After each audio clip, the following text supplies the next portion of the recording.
Ladies and gentlemen, please welcome President and CEO Marriott International, Arne Sorenson, in discussion with Skift Senior Hospitality Editor, Deanna Ting.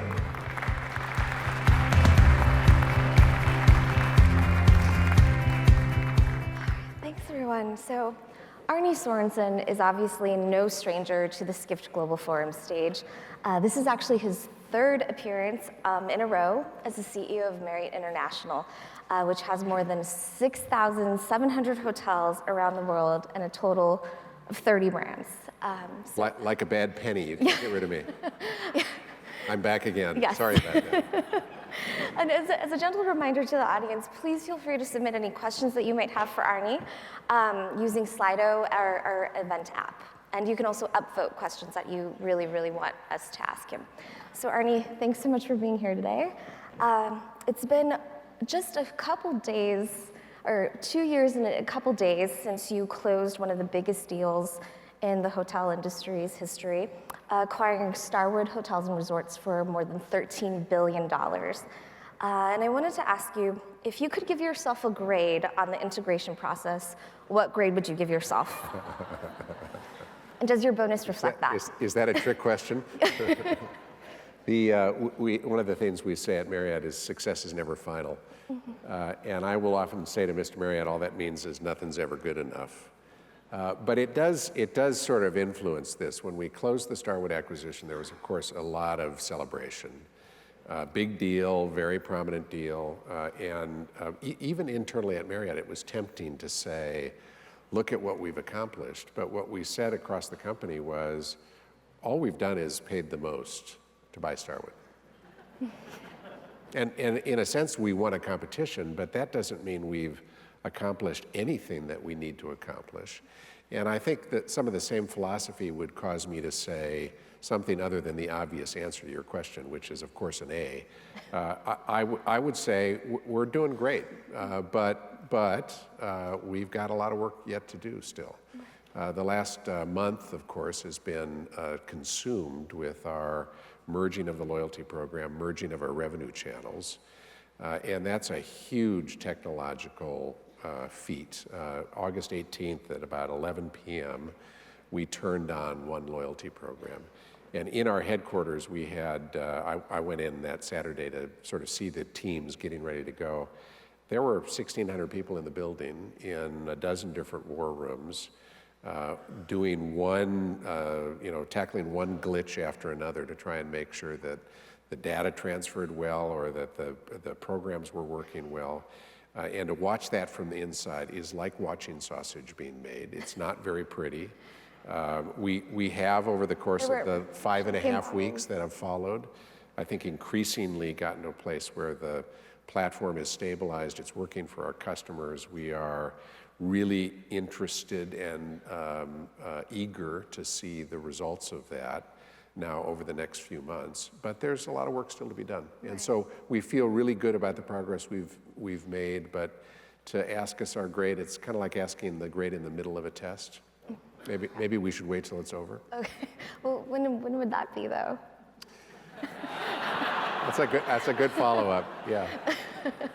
Okay. I know everything is always a work in progress, obviously, but I was wondering, have there been any sort of disappointments along the way? Like when you were kind of like, maybe I shouldn't have spent $13 billion on this company? There has never been a moment of regret. In fact, I think the opportunity was perfectly set up for us in a way. In the fall of 2015, I guess, when we negotiated the deal, there was considerable apprehension in the marketplace, which made non-strategic buyers a bit less interested in Starwood. There were stories with each of our principal lodging competitors that made it difficult for them to compete. Starwood was for sale, and the most profound thing about the transaction was companies like that don't come for sale often. Right. And all of those forces came together in a timing that was perfect for us. And I think it'll be when the work is done, I think we'll be able to look back and be really pleased with the transaction. I think Have there been disappointments? Of course, but there have also been positive surprises. And I think on balance, there have been more positive surprises than negative ones. Good answer. I know you've spoken about this a lot, and with regard to the Starwood acquisition, you've said repeatedly that loyalty is really like the #1 thing for you. And I wonder, is loyalty really the best strategy, you think? Not just for ensuring that Marriott remains or is the world's largest hotel company, but also sort of the best in terms of guest experience or guest satisfaction? Yeah, I mean, we think loyalty is a really big deal and a huge part of our future strategy. I think on one level, you've got to start by saying the product and service experience at each individual hotel must continue to be very strong. And every year you must try and get it better and better. Because fundamentally, that's the product that is being sold, whether it's in connection with a loyalty program or it's being sold through any other channel. And so that's fighting on making sure that the renovation work is done, the new hotels are opened well, the food and beverage concepting is done well, that we're delivering a localized architectural and food and beverage and service experience, that we've got a team of people in each of these hotels that provides the kind of authentic welcome that every guest experiences, that are engaged and motivated by their work. All of those things are table stakes and have got to continue to be delivered really well. But above that, then you take a loyalty program and say, how do we use a technology platform and how do we deliver real clear value to our regular traveler so that they say, it is in my interest to be a loyal Marriott guest. How do you avoid sort of the points game of loyalty? Well, points, you don't avoid a points game, you embrace a points game because the points are a key part of that value. If you're traveling regularly and say, all right, by concentrating my business with Marriott, I can get free vacation for me and my loved one or me and my family or alone, whatever, I can go to places that I would be very expensive otherwise, maybe. Are dream destinations of mine. That's an extraordinary thing to engage with a customer on because, and so many of us in this room are engaged in the hospitality and travel business. Travel is something that turns us on. Right. And if I can dream about this experience that you're going to help me enable, that's a pretty powerful tool. What would you say to SPG elites who feel like Marriott Rewards isn't nearly as rewarding as SPG was? Hang with us. I mean, I think the one sort of recent story, and I told this just a couple of times, but it's only about 2 months ago, I guess now. I was in New York for a dinner in early August, and I was going to catch the last shuttle to Boston for our board meeting that night. There was a rainstorm, so the flight was canceled. I ended up staying at the LaGuardia Marriott, which has just been renovated. Go back and stay. Stayed there, and I caught this 6 a.m. shuttle the next morning.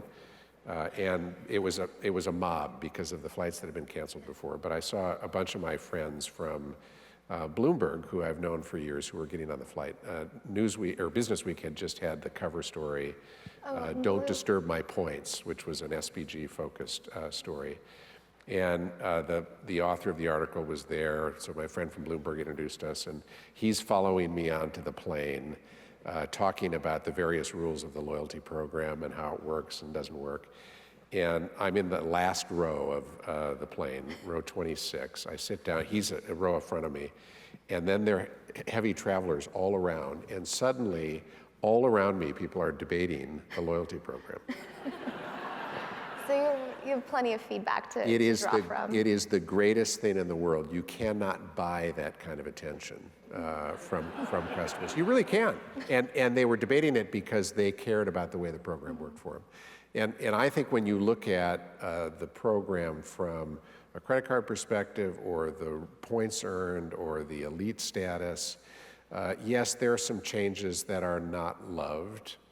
One of them, for example, Starwood used to have the ability where you could credit stays separately from nights. So some of the road warriors would have 3 or 4 nights in New York. They would check in and out every day.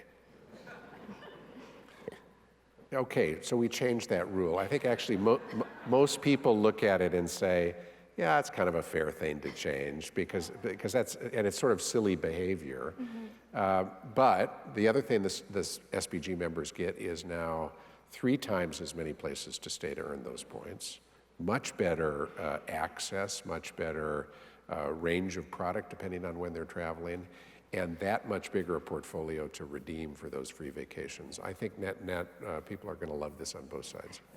So I want to switch gears and talk a little bit about technology. I wanted to ask you, how would you describe Marriott's approach to technology? Are you the type of company that likes to buy? Are you the company that likes to partner, or the company that likes to build? And yeah, what's your approach? We've had years where we would check different ones of those boxes. I think when you look at our history, the longest history in technology, you think about res platforms, loyalty programs, et cetera, historically we tended to want to build. Now, we wouldn't necessarily build only with our engineers. We might obviously hire people who would build something custom for us. We got to a point where we thought, okay, well, let's look at the kind of system we're talking about. And if it is a utility that we need to run the hotels, run the system, what have you, but is not really very strategic, why should we be developing that ourselves? Shouldn't we find a way to go out and essentially buy it off the shelf, plug it in, probably cheaper, and we don't need to really worry about it because it's not strategic? And we've done that for a period of time. I think, to be fair, even when we think it's a utility, it's often not available on the shelf. It's not like you can go to the, what were those old stores that used to exist in brick and mortar, CompUSA or something? Do any of them still exist? RIP, yeah. But you can't go and find a shrink-wrapped version of the software we need to run our program. So I think we end up in a world now where we want to do as little, in the utility space anyway, we want to do as little as possible that we have to invent, but we want to own the tools that are going to be most strategic. And speaking of software reservation systems, I sort of feel like your reservations platform seems overdue for an overhaul. Yeah. How are you planning to update it, or have you already updated it? Well, we are, again, this is a little bit the context of the merger of Starwood and Marriott. Right now in waves, we are putting all of the Starwood hotels on the Marriott system. That will be done at the end of the year, then stabilized. We do have a new res platform that's rolling out this year. There are some additional features that I think we will push. Can you discuss those features? Well, it's going to be an ability to identify your room when you're booking, choose more room types than you've been able to do in the past, are 2 things that have already rolled out. Is there going to be some sort of attribute-based type of feature to that in terms of the rooms? Oh yeah, it'll be bed type, views, floor, all of those sorts of things will go into that, yeah. Great. I know, speaking of tech partnerships, earlier this year you announced a partnership, or sort of a pilot, with Amazon's Alexa for hospitality. Right. And I wanted to ask you if you have any sort of early learnings yet from that. I know it's still fairly new, but I also just wanted to ask you, for your thoughts on the potential for IoT rooms or connected rooms, and also voice search and booking of hotels. How many people here have got a Alexis or other voice device connected at home? How many don't? Let's just see if it's easier than, it's actually more don't than do. How many will never have a voice device connected at home? These are the Luddites. I've got, one of my kids, Esther, is here, who I think has one of the devices that I got hooked up in her apartment in Brooklyn. I've got a couple of the devices still in a box in my closet at home. And I start with that in part because I think this is a tool that we collectively are figuring out how to use. I think it offers extraordinary convenience to be able to do things online through voice. I think it has obvious application in our business. You think about not just what can you do in a guest room, order room service, or make a reservation someplace, or get another pillow, or whatever it is you might do, but to talk about making reservations and to do other things.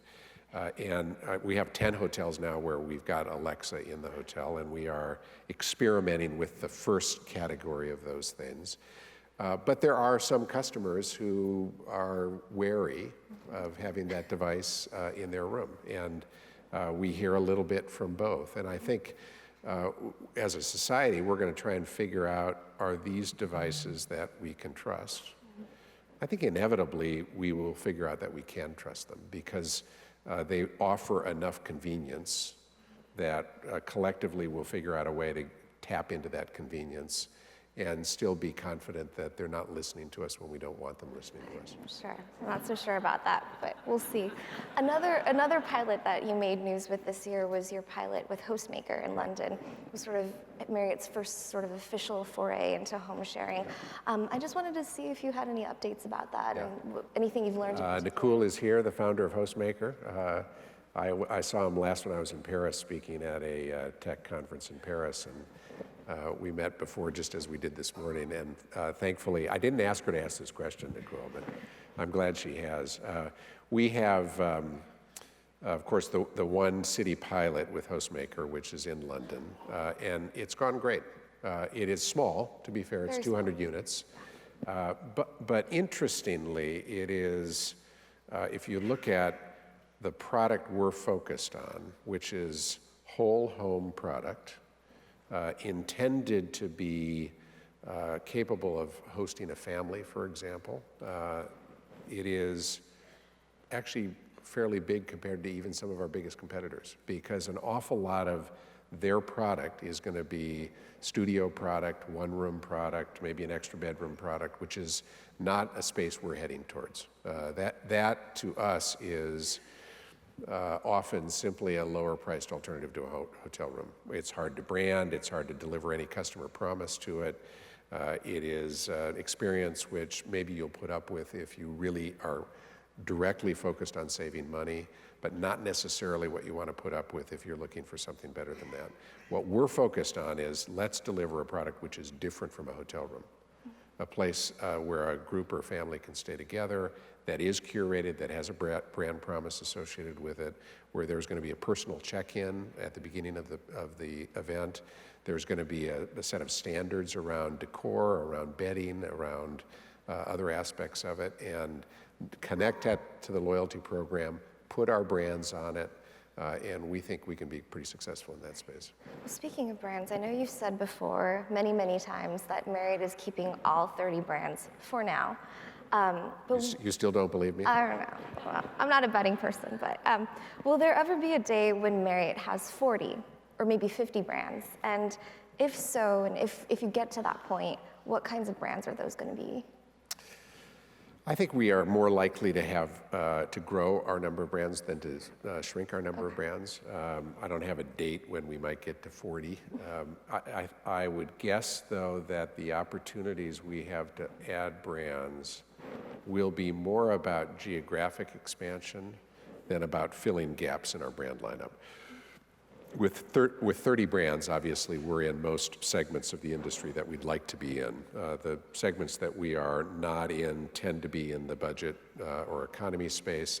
I'm not sure with our business model, which is to manage or franchise and not to own the real estate, that's a segment of the industry which is very interesting to us. But there are parts of the world in which our market share is light. And so if there are deals that can be done in some regions of the world, some of those deals will bring us additional brands, and if those brands have value, they'll probably get added to our portfolio. Two past examples, I suppose, that illustrate this would be Protea in sub-Saharan Africa and AC Hotels in Spain. We acquired both because we were weak in those two geographies. We had nothing, for example, in South Africa before acquiring Protea, suddenly became the biggest operator. But it's a brand that's existed for a few decades in South Africa, worth keeping, worth growing in that part of the world. AC, again, was the same story for Spain. Interestingly, after we acquired it, our US franchisees convinced us that it had application outside of Spain and Italy. And so we brought that brand to the United States, and it's growing wonderfully. Okay. This last question for me was prompted by something that Ian Schrager said yesterday. He sung your praises, as he always does, and he suggested that you might make a great president someday. So I wanted to ask you, President of Marriott. well, do you have any sort of political ambitions of your own? I know you've been very outspoken about, the need for better, safer, more effective travel. You're very active with, U.S. travel. You met with Trump recently, along with your fellow hotel CEOs. Is that something that could be on the horizon for you? I have a very full-time job, but let me talk about Ian for a second. I hope all of you got to see him. He is an extraordinary hotelier who, of course, is always entertaining. I presume he was yesterday. Always, yeah. Amazing life story, and extraordinarily curious about what's happening in the world and what's happening in our business. And when you look at somebody who has for decades delivered product which caused all of us to stand up and say, did you see what he did? Or to talk about that experience, there's nobody in our business like Ian. And he's a great friend of mine. He's a good partner of Marriott's. But he's also been a great provocateur in the hotel business. And all of us are better for it. Great. Well, I think we only have time for one audience question, and the one I want to ask you about is actually, let's see, the top one is, how do you differentiate so many sub-brands from each other and from competitors, and are so many brands really that necessary? So this is back to that 30-brand point. I mean, I think in fairness, if the Starwood acquisition had not come along, we wouldn't have been adding necessarily each of these brands because they were, obviously, the Starwood brands and the Marriott brands in many instances were competing right next to each other. I've used AC and a Loft as an example of this before.